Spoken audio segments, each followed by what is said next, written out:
Well, welcome everyone to Algebra 2, Section 3.5. We're doing inverses of functions today, but before we do, let's dive into a warm-up. So, how do we know if a graph is stretched vertically or compressed vertically? So it's whether our a, remember that's the number that would be multiplying with the x squared, or in any other x value. If it's bigger than 1, or if it's smaller than -1, then it's being stretched. Because what's happening is if a number bigger than 1 is multiplying with, like, let's say 3, then it makes the number bigger. If it's less than -1, like -3, for example, then it's going to make the number that much more negative. Whereas if a is between -1 and 1, it's going to be compressed. Because if you think about like a 1/2, for example, or -1/2 are both in this category between -1 and 1, then you would take half of something or negative half something and you're making it smaller. The negative only tells you if you're reflecting or not. Now, how do you determine if a function's even or odd? There's 3 different ways that we're going to talk about. One that we talked about before was the symmetry. Another one we can talk about is the highest power, aka the highest exponent. And see whether it is odd or even. And it's just that simple, saying, hey, if the highest exponent is odd, it's an odd function. If it's an even function. And then the third way is looking at the end behavior of the graph. So that's the whole, hey, as it goes to -infinity for the x or +infinity for the x, what's happening to f of x? AKA, that's going forever to the left or forever to the right. Is the y values, are they going up or down? What's happening there? So if they're going the same direction for the y values, the f of x on the left and the right, then it's going to be an even function. If they're going different directions, then it's an odd function. All right, in an anatomy class, you were asked to measure the length of an adult femur. Now this would be a femur outside of the body already, so just there was a random femur that came about, I don't know. But then from that femur, you want to figure out the height of the male from which this femur came, because this femur came from an adult male, I suppose. And we're saying, well, how could you determine the height if you don't have this adult male? So what we'll have to do is use the inverse. And we aren't actually going to solve this problem, but that's how you would go about it. So an inverse, by definition, reverses the pairings of a relation. Or another way to put it is that it switches the input, which we think of as the x values, and output, which we think of as the y values. So it just swaps them around. So for example, we have this function and we have a mapping diagram saying, hey, -4 goes to -2, so that's like -4, 2, or 0, -3, like 0 to -3. So what you do is you just quite literally swap them around. Now these, you might notice the x values are arranged from least to greatest, so we're going to keep them arranged from least to greatest. But it's going to be whatever was in the range is now in the domain. So the smallest in the range is -3. So that's our smallest in the domain now. That's a now x value. And then you go, well, -2, 1, and 2. So we pulled our range, put them in the domain from least to greatest. Now, the range for this inverse needs to match. So whatever -3 goes to, so -3, 0 went to -3, so now -3 will go to 0.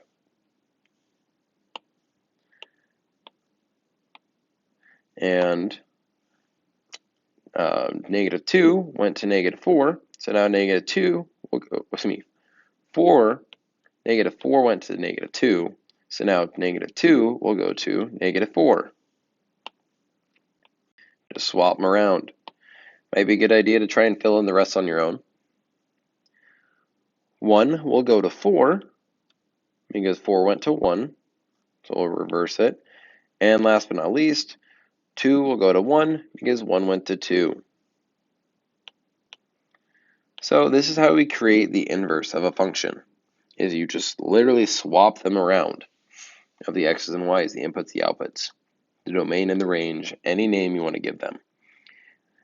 Now, how can we tell if the inverse is a function or just a relation? Because remember, a function is a more specific type of relation.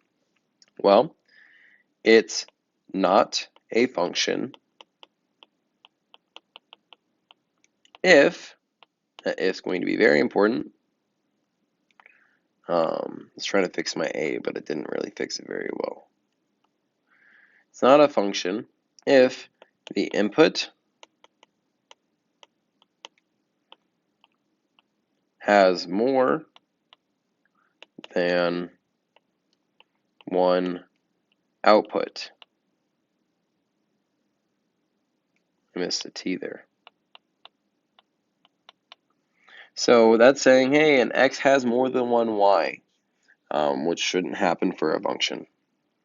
So we'd say, okay, do any of our new x's repeat or go to multiple y's? And if so, like if -3 went to 0 and -4, that'd be an issue and it would not be a function, just a relation. But this first one is in fact a function. So both the function and its inverse are functions. That won't always be the case. Then on example 2, we have, I want you to try this.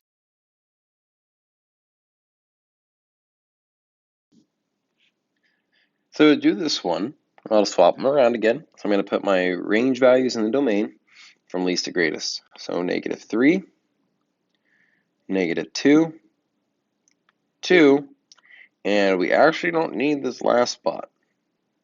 You might have done it as repeating 2 since 2 is going to go to 2 different numbers.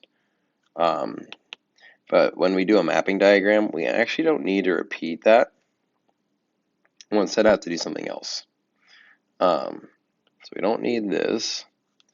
What we will need to do, though, is, I should say we don't need this either. Now we're going to have to take the range. So this was the old domain, or it's going into our range. So -3 goes to 0, -2 goes to -4, and 2 goes to both 1 and 4. So what I'm going to do is I'm going to draw an arrow, a second arrow, from that same 2 instead. Now, we want to say, is this second one a function or not? And we would say it's not a function because 2 goes to both 1 and 4. That creates an issue. So this second one is not a function, to clarify, but the first one was. All right, so a little bit more on inverses. So what does it look like for the notation, aka how do you write it? Well, instead of f of x, we do with an exponent of -1. Now, that's not actually raising it to the exponent of -1, because you might recall a negative exponent means to reciprocate it. So typically if you see like another number like, oh, I don't know, 2 to the -1st, what that's really saying is 1 over 2. But that's not what we're doing here.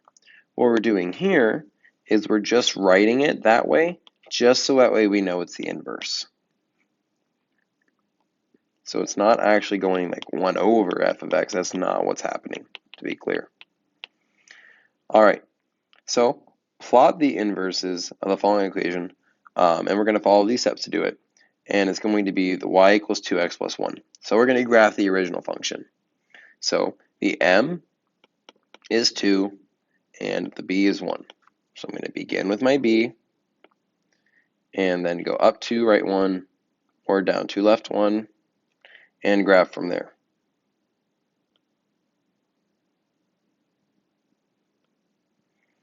Then we're going to reverse all of the points that we made. So instead of 1, 3, we're going to go 3, 1. Instead of 0, 1, we're going to go 1, 0. Instead of -1, -1, we're going to go, well, Still -1, because as you swap them, they stay the same. Instead of -2, -3, we're going -3, -2. And then we graph this, or connect these, I should say. And that orange, that new line I just did, is now the inverse. And last but not least, is going to have us draw a dashed line, y equals x. Now that y equals x is m is 1, the b is 0. So you start at the origin, and you go up 1, right 1. So it just follows all of these points, and we're just dashing it.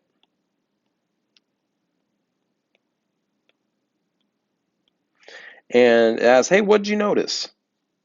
Well, you might notice that the original, the green, and the inverse, the orange, reflect over that line, okay? That the inverse reflects over the line, or dash line here, y equals x. It's like if you folded the paper right over that, they would lay right on top of each other. And that'll always happen with the inverse and its original. You don't have to draw the dashed line. I just want you to be able to see that. So that way you could do that at some point to your advantage, to say, oh, is this an inverse or not? You know, I can just fold it over this line. Would be one way to do it. All right, now finding the inverse without a graph. So just like the actual equation, and we could have actually used the same method here on the graphing one as well, and then graphed the new equation.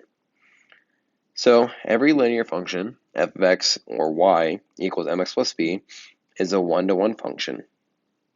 And it says as long as the slope isn't 0, which means it's just as long as it's not like y equals a number. Therefore, its inverse must also be a function, just like the example up here was. So what we're going to do in order to find the inverse of f of x equals 3x plus 4 is we're going to replace f of x with y because they're the same thing anyway. Then we're going to swap the x and the y. And you literally just rewrite the equation and switch their spots. Then we solve for y. So we say, okay, it's multiplying and adding. Well, we'll undo the addition first. So I have x minus 4 equals 3y.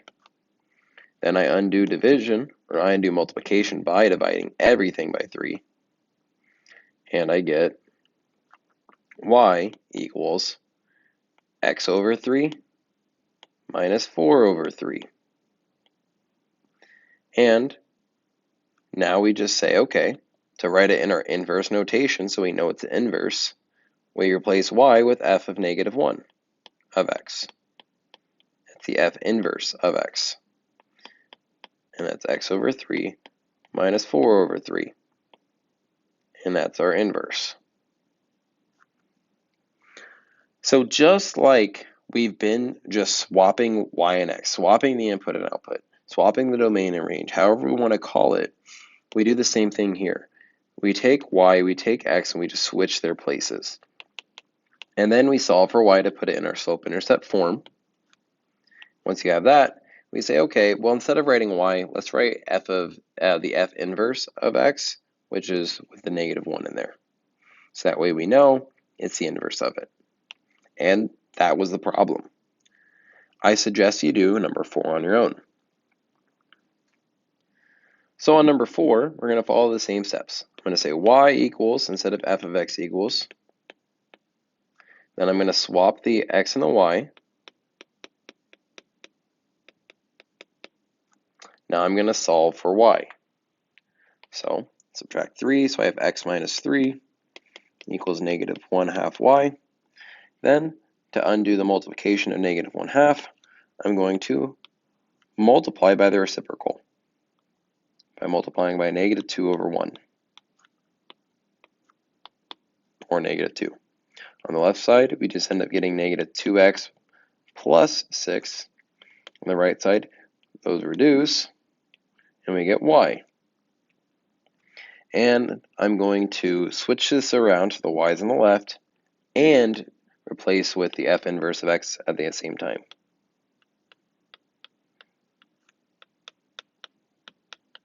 And I have the f inverse of x equals negative 2x plus 6. Now I want a quick note that we don't say this as f of negative 1x of x. We say f inverse of x. All right, our last example here, it's a two-parter. The equation c equals 3.5g gives the cost c in dollars as a function of number of gasoline g when the price is $3.50 per gallon. This might be useful for some of us if we drive and pay for our own gas. So, and as the price would change for the for gas, you just change 3.5 to whatever the current price is. Now, the domain is restricted to non-negative numbers, so 0 and above, because you can't pay negative money. Like, it's just not possible. And this means that the range of the function, aka how far you can go, the cost of it, because you also can't get negative gallons. And thus the domain of the inverse, because the inverse and range flip-flop when you do the inverse, will also be restricted. So find the inverse of the function. Now, a little hint here before we get started is if you're not using x and y, don't bother switching. So don't switch the variables. It'll make your life a little easier not to, actually, typically. If you want to switch the variables, it'll still work the same exact way, just so you know. It won't make anything work differently. It just saves a step this way. So all you do is just solve for the independent variable, aka the other variable. So what that's saying is for c equals 3.5g, it's saying, hey, we actually don't need to swap the g and the c if we don't want to. But you can, and it won't hurt anything. Okay, what we want to do is actually just leave it there. Okay, and then divide by 3.5 to get g by itself instead of c by itself. And if I divide that side, I divide this side as well. So then I have g, as I flip sides, equals the cost divided by 3.5. And I'm done. If I had done it the other way, where I flip-flop the variables, what you have to do is solve for c again. So you still have to divide, but get this. We don't actually want to know that c isn't actually representing the cost here anymore, because we flip-flopped what they mean. It's actually representing the gallons, but now we're using c to represent gallons and g to represent cost. So you'd want to flip-flop them again back to what we just did anyway. So if you flip-flop them, you're just going to have to flip-flop them again at the end. And that's the reason, and the reason for that is because we're talking about real-world scenarios here rather than functions that we just graph or manipulate in other ways. So when you're talking about real-world scenarios and you're saying, hey, we're actually applying it to a scenario now, it's easiest to not swap the variables because you have to swap them back anyway. So I would just say, hey, save yourself some time and don't swap them at all. All right, so the actual inverse then is g is equal to the cost over 3.5. So what that means is saying, hey, the gallons you can go is however much money you can put into your car, or whatever the cost was for the gallons you put in your car, divided by the cost per gallon, in this case, $3.50. Now, express to the domain, of the inverse in set notation. So we're saying, hey, the domain is going to be the C in this one, because those are the input. That's what you're putting in this scenario, rather than G in the original. And in set notation is a fancy one with the braces, where we say C such that, and then we're going to put an inequality. Well, we set up here that cost can't be negative. It's not possible. So it has to be non-negative numbers. So that means the lowest it could possibly be is 0. So C can be greater than 0, and it can also equal 0, because you could put in $0 and you just have 0 gallons out. But you can't put in negative money. And then we would just close the set notation with the brace. All right, that is